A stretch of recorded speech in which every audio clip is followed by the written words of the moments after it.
So, welcome to lesson 1. Today we're going to be talking about zero pairs, integers, opposites, and absolute value. So, I would suggest maybe grabbing some paper, writing things down when you need to help you remember important information, because this is a lesson. It might be review for some of you, it might not, and that's okay. It's our goal to help you feel successful, and we'll get through it together. So, let's go ahead and get started. We gotta first talk about zero pairs and what a zero pair is. So for each problem, we're going to figure out how much a tile is worth, and we're gonna record the number. In order to do that, we need to talk about the fact that our empty tile, or our white tile, but I'm gonna say it's an empty tile, is gonna be +1, and our filled in tile is gonna be -1.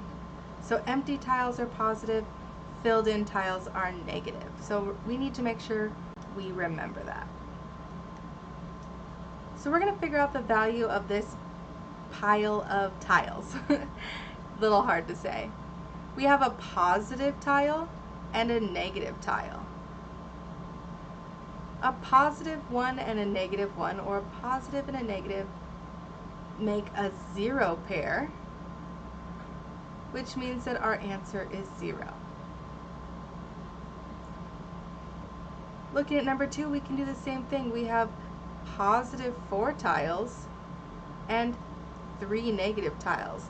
But just like we did above, we can make some zero pairs. I can take one empty tile and one filled in tile and make a zero pair. An empty and a filled in make a zero pair.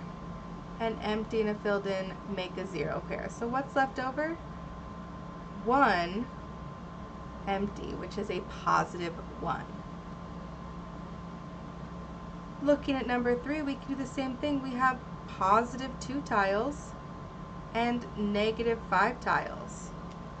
I can take a positive and a negative and make a zero pair. One positive and one negative make a zero pair. So what's left over? 3 of my filled in tiles, which represent negatives. Good. I would love for us to try to figure these ones out on our own.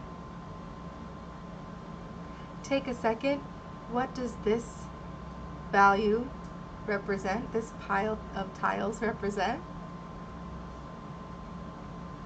You should have gotten 0 because we have 3 sets of zero pairs. Number 5, we have 6 positives and 3 negatives. So our answer is we can make 3 zero pairs, which leaves me with 3 positives. We have 4 positives here and 5 negatives. So just looking at that, do you think you can already come up with an answer? If you did, awesome. If you couldn't, we can cross out our zero pairs, and we see that we have one negative left over, Miss Satry. See, this is why we have to be careful and check our work. We have 1 negative left over. I started just copying -5. These tiles are super helpful, and in your Go Math textbook, you're going to see that they use yellow and red tiles. Yellow to represent positive, red to represent negative. I have those tiles in person. We'll kind of play around with them. But drawing pictures like this to help you model the situation is really helpful when we start dealing with integers and positive and negative numbers. Let's do a few more examples. Go ahead and tell me the answer to number 7. You should have gotten +2. What's the answer to number 8? You should have gotten -2. Again, we can make zero pairs all over the place, which means I'm left with this 2 negatives here and 2 positives at number 7. So number 9 is going to help us figure out what a zero pair is. We have 1, 2, 3, 4 positives and 1, 2, 3, 4 negatives. So it has a total value of 0. And we know this because one positive tile and one negative tile make 0. So a 0 pair is a pair of numbers whose sum, which is addition, is 0. So again, a 0 pair is a pair of numbers whose sum is 0.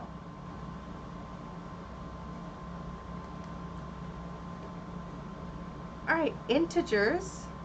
The definition of an integer, we'll want to remember this. The definition of an integer is whole numbers and their opposites.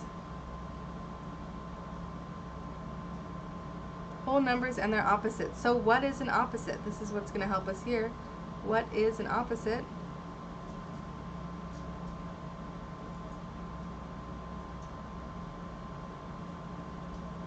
Well, here's an example of opposites.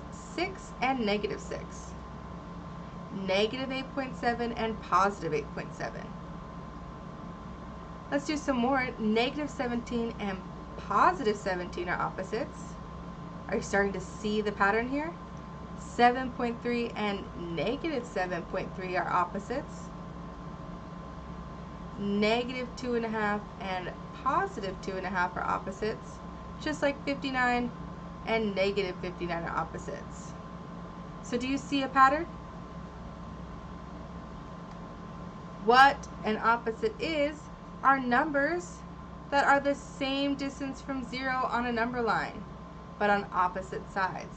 So negative 4 is 1, 2, 3, 4 units to the left. Its opposite is positive 4 because it's 1, 2, 3, 4 units to the right. So negative 4 and positive 4 are opposites.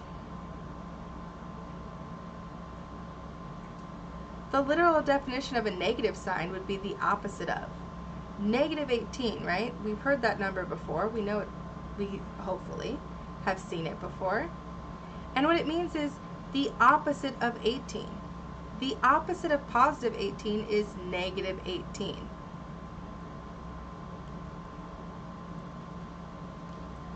Here's where I really want us to pay attention, because this notation is going to come in handy when we start doing subtraction next week. When you see the opposite of negative 15, that's how I want you to think of it. The opposite of negative 15. Ask yourself, what is the opposite of negative 15? Well, it's positive 15. The opposite of a negative is a positive. So tell me this. What is the opposite of negative 3? Take a second and tell me, what is the opposite of negative 3? If you said positive 3, awesome, you are a star.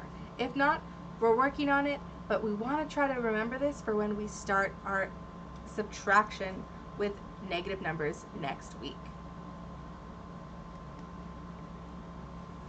Let's talk about absolute value. You should have learned a little bit about this last year in 6th grade. And remember, the absolute value is the distance of a number from 0.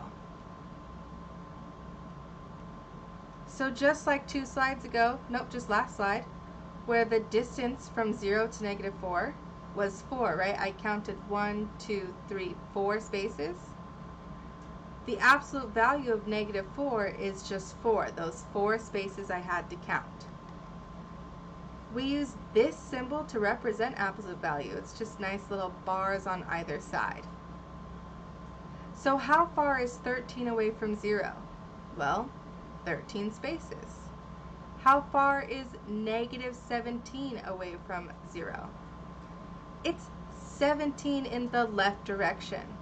It's 17 in that negative direction, but absolute value is just asking the distance, not what direction I'm going.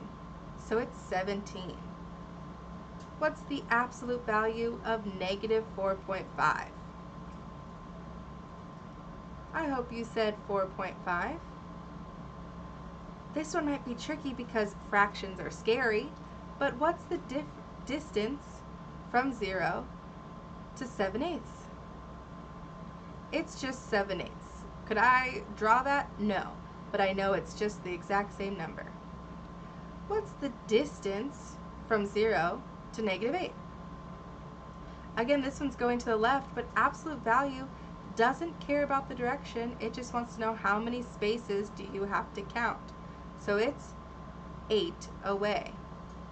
And this last one, what's the distance from 0 to 18.7? It's just 18.7. So